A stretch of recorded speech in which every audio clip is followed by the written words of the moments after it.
I'd like to start this off by saying, tinama na natin ang mali, binalik natin sa mali, ngayon ay itatama na natin ang ginawa nating mali.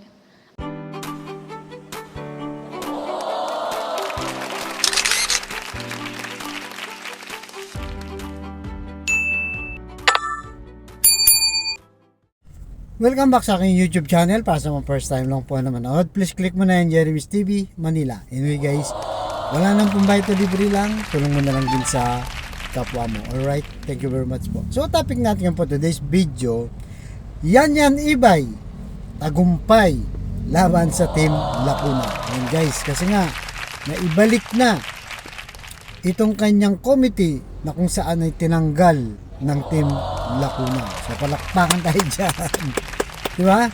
So bago yan, shout out muna po sa mga Skonians na taga Maynila na patuloy na sumusuporta sa atin. At lalo na sa mga nasa labas ng Maynila, diba? At sa ibayong dagat o mga kababayan nating OFW, maraming salamat po sa patuloy na pagsuporta. Napalaki ang ating channel. So dalangin ko, lahat po tayo ay nasa mabuting kalagayan. So mabuhay po kayong lahat, mga Skonians.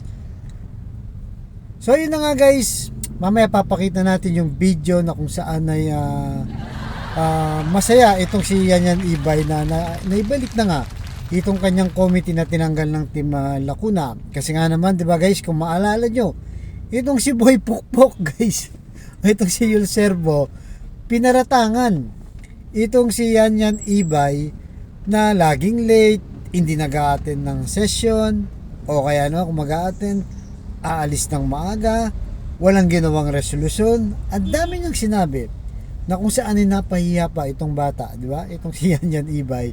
Dahil nga nung pagkatapos ng session na yon, talagang nag-trending siya. Di ba? Pinahiya siya. Kaya nung nagkaroon ng privilege speech, talagang itong si Yan ay napaiyak pa. Dahil siyempre nga naman, babae. Kababaeng tao guys, di ba?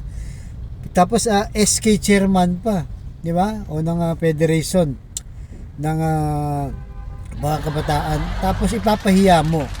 Sinasabi niyang sa daw ang ama.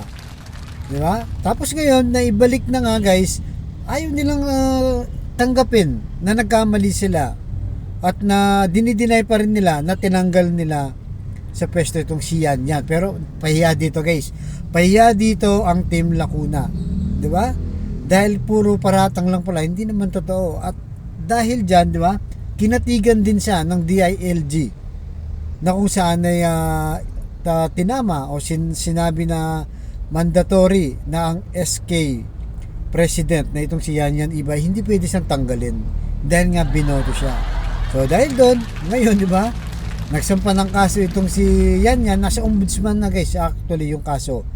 Ang kinasuhan niya itong si Boy Pukpok, Yul Servo at ang kanyang mga majority na councilor. So narito guys, panoorin nyo po yung video na kung saan naibalik na nga na ayaw tanggapin o ayaw i-deny nitong Team Lacuna na tinanggal siya. Parang nagpapalusot pa sila guys.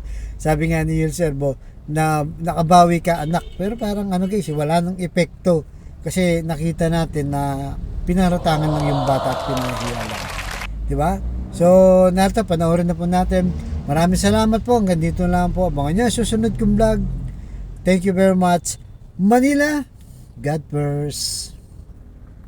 I'd like to start this off by saying, tinama na natin ang mali, binalik natin sa mali, ngayon ay itatama na natin ang ginawa nating mali.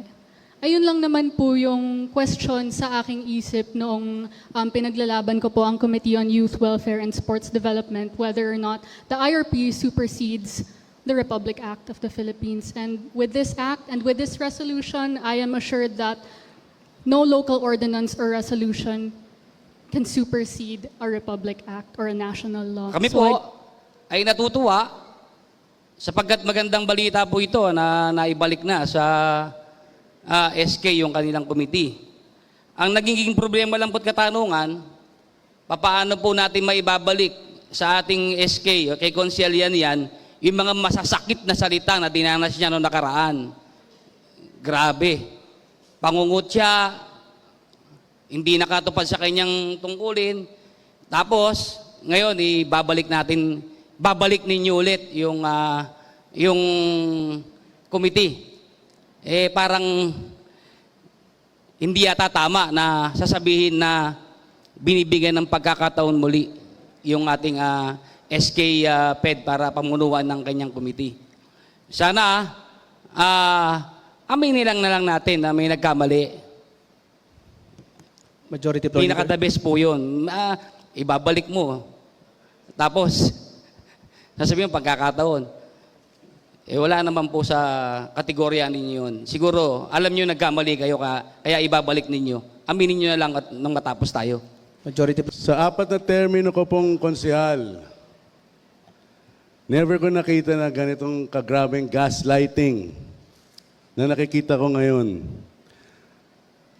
Lahat ng mga legislative, parliamentary gymnastics ang ginagamit dito. Mas daig niyo pa si Carlos Yulo sa paggamit ng mga parliamentary gymnastics dito dahil let's call a spade a spade. Let's call a spade a spade. I don't know, with all due respect, hindi ko alam kung akala ata ng kabila, with all due respect, na stupid kami, na tanga kami, na we'll take that reason na all of a sudden, biglang one afternoon or one evening, naisip nila, oy, pagbigyan natin ng chance si SK. Ibalik natin ang committee niya. Dahil magaling naman pala siya balik natin.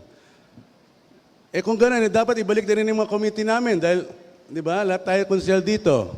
Ang punto dito is, di ba, ano yung rason na tinanggal nila in the first place? Tapos ibabalik nila ngayon, sasabihin dahil naisip lang namin, dahil give her a chance, na magaling pala siya.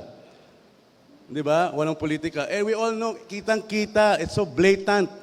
Everybody can see it, even those in the live here, everybody who's here now, na pinolitika. Your Honor, kung ang ginamit pong terminology ay shall, ibig sabihin it becomes mandatory. Kung ginamit po dito ay may, hindi po ito mandatory. So ibig sabihin, mandatory, dapat ipatupad, dapat sundin, tupdin ng lahat ng LGU, local government unit sa buong bansa. Kaya po nililinaw namin dito, bagamat ito'y nakasampa na ang kaso sa ombudsman, just for the record, Your Honor, dahil meron tayo ngayong inihahaing kapasyahang ibinabalik, it only follows na dahil ibinabalik, merong itinanggal. At yung pong inaalam namin, ang kadahilanan, bakit ibinabalik at hindi po magandang paratang na maging parte ng record na ito kaya ibinabalik dahil upang bigyan ng muling pagkakataon o bumawi si SK Federation President yan. Mali po yun. Hindi po siya dapat bigyan ng pagkakataon sapagkat naniniwala kami sa kanyang sinabi noon, ginagawa niya ng tama ang kanyang ginagawa, pero ang nangyari, tinanggalan siya ng komite na dapat ay para sa kanya lamang. Yun ho ang aming pinupunto dito. Binabalik na po natin ang komite ng Committee on Youth Values, Formation and Sports Development para pamahalaan ng ating kagalang-galang na SK Chairman, Federation President, Honorable Yan Yan Ibay. Your Honor, for the record, this in no way is an admission of any culpability on the part of the City Council in amending its own internal rules, nor does it reflect any legal infirmity in the passage of Resolution 513. As I said, Your Honor, before, and I will repeat it again, this was based on a precedent laid down by the City Council under City Council Resolution number 206, Series of 2010, which was passed and adopted by the City Council of Manila at its regular session on December 14, 2010. But more importantly, Your Honor, ito po'y para pagbigyang pagkakataon ang ating kagalang-galang na SK Chairman, Federation President, Honorable Yan Yan Ibay to effectively perform her duties as Chairman of the said committee in the furtherance of her advocacy in helping the youth in the City of Manila. Thank you, Your Honor. Thank you, Majority Floor Leader. Pero meron lang ako nais basahin, mga kasama. Nakita na ng buong konseho ang sinseridad at commitment mo, anak, Consador Yan Yan Ibay. Ito ay marka ng tagumpay ng proseso. Tagumpay ng proseso na pagbibigay respeto sa kapwa mo mga magagaling na konsehal. Tagumpay ng proseso ng pagtanggap ng mga pagkakamali at hangarin natin ipagbuti pa ang sarili. At higit sa lahat, tagumpay para sa lahat ng mga taong naniniwala at nagtitiwala pa rin sa iyo. Bagamat napakarami ng mabibigat at masasakit na salita at aksyon ang pinagdadaanan natin. Sana hikayatin mo ang iyong mga kapwa kabataan na pairalin ang pagsulong ng katotohanan at pagpapalaganap ng pagmamahal. Gaya ng sinabi ko noon, hindi ito panahon para manira ng kapwa o magpalaganap ng misinformation sa ating lungsod. Ipakita natin sa buong bansa na ang tagumpay ng proseso na dapat mong tahakin ay mahaba at malayo pa rin. Pero malayo ka na at sigurado ang konseho na malayo pa ang mararating mo. Bilang presiding officer, dumadaan din tayo sa tagumpay ng proseso. Hindi po tayo perpekto, pero ang bawat araw ay oportunidad para matuto. Konsensus ng mayorya na pansamantalang ibalik sa dati ang mga committees at ngayon konsensus pa rin ng mayorya ang pag-aproba ng resolusyong ito. Congratulations, anak. You finally made it, bawi. Sino ang unahin ko po? Ako na muna. Sino? Ako po, Sir President. Councilor JTB Villanueva is recognized. Marami pong salamat, Ginoong Tagapangulo. Nakakagalak po na narinig namin ngayong hapon na ito, sa hapag na ito, na ibinabalik na ng konsehong ito na siya ring nagtanggal ng rightful committee sa ating SK Federation President na naging dahilan ng malalim na sugat, hidwaan dito sa loob ng konsehong ito. May mga katanungan lang po kaming gustong linawin dito sa naging desisyon at inihahain ng nakapasyahan. Unang-una po, gusto po sana naming tanungin sa punong mayorya na siyang naghahain ito, kung ano ho ba ang naging dahilan at napagdesisyonan ng mayorya ang pagbabalik ng tinanggal na komite ng ating SK Federation President. Majority Floor Leader. Ginong Tagapangulo, napakaklaro po ng sinabi ko kanina at ang inyo pong binanggit para po mabigyan ng pagkakataon ng ating kagalang-galang na SK Chairman, Federation President, para po tulungan po siya para ipaglaban yung kanyang advokasya para po sa ating mga youth sa City of Manila. Naisip po ng majority na ibalik po sa kanyang committee na to. Kaya po natin ito pinapasa. At para siguro, Your Honor, para matapos na rin po yung mga ongoing conflicts at controversy with respect to these issues that led to so many controversies in social media, para matapos na po ayan at mabigyan po ang SK natin ng pagkakataon para pamahalaan po itong committee na ito. Councilor JTB Villanueva. Maraming po salamat. Basta ho, lagi ko sinasabi, natutuwa po kami sa desisyon na ito. Pero lumalabas po yatang napaka-unfair ng naging dahilan o rason ng pagbabalik ay upang mabigyan ng pagkakataong bumawi ang ating tinanggalan ng komiting ito. Hindi yata tama at patas na marinig na yun ang naging tanging dahilan. For clarification ko po, ang isa ho ba sa mga naging dahilan ng pagdidesisyon ng pagbabalik ay ito pong inilabas ng Department of Interior and Local Government, Your Honor. And if I may read it, Your Honor, itong Memorandum Circular Number 2024-128 addressed to all provincial governors, city and municipal mayors, presiding officers, and members of the Sangguniang, Panlalawigan, Panlungsod, and Bayan, DILG regional directors and field officers, and other concerned.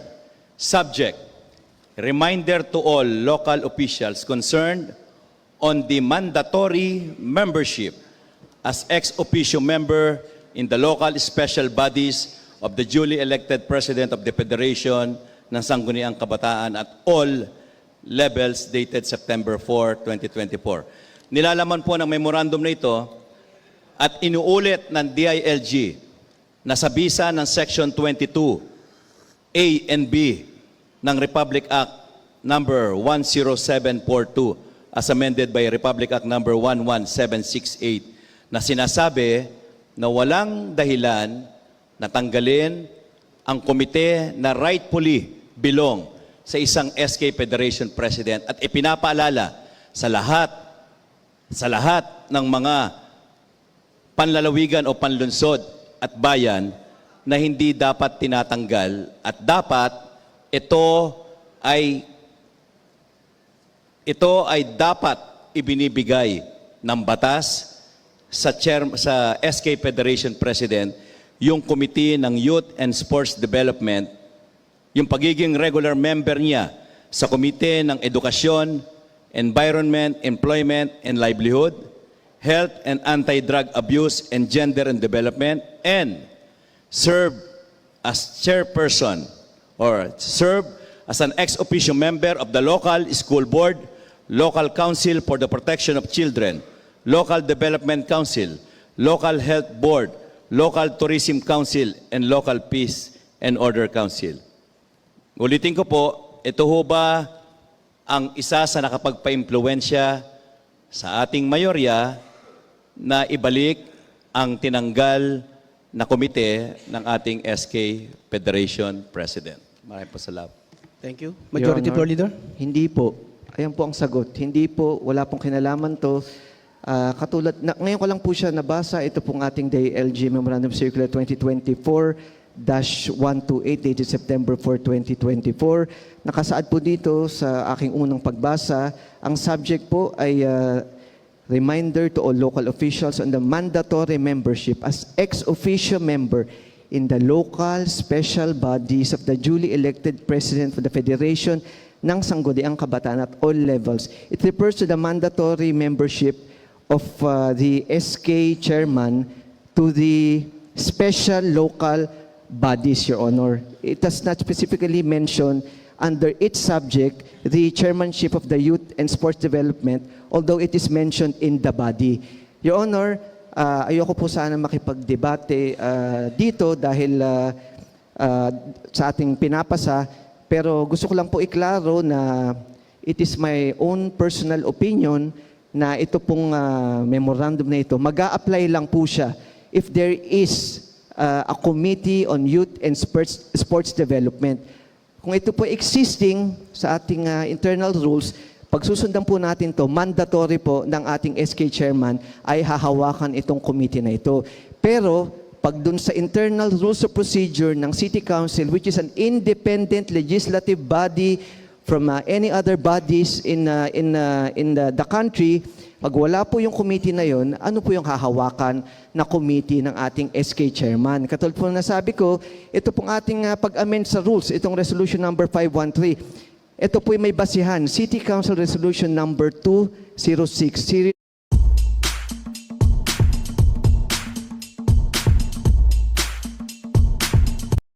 of 2010 na pinasa ng City Council, naging effective for so many years.